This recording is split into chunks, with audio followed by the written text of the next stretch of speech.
নমস্কার, আমি দীপান্বিতা। আমাদের আজকের রেসিপি তরমুজ মইতো। এটি বানানোর জন্য আমি প্রথমেই 2টি গ্লাস নিয়ে তাতে কিছু টুকরো 5-6খানা টুকরো যোগ করলাম।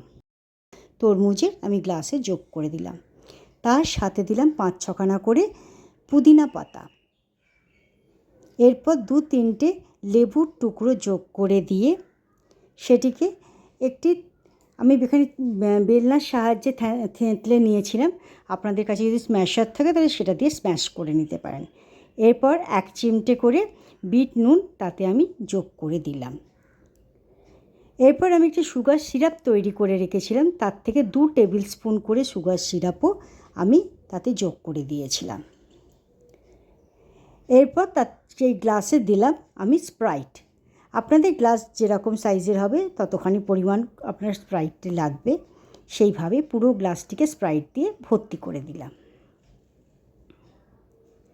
এখানে স্প্রাইটটাই কিন্তু ব্যবহার করবেন, তবেই কিন্তু খেতে ভালো লাগবে। অন্যান্য ফ্লেভার দিলে সেই তরমুজের ফ্লেভারটা কিন্তু পাওয়া যাবে না। এরপর 3-4টে আইস কিউব ও তরমুজের ছোট ছোট করে কেটে রাখা কিছু টুকরো তাতে যোগ করে দিয়ে একটি চামচের সাহায্যে ভালোভাবে তা মিশিয়ে নিলাম। এরপর একটা লেবুর টুকরো, 1-2খানা পুদিনা পাতা দিয়ে ভালোভাবে তা সাজিয়ে নিয়ে সার্ভ করবেন।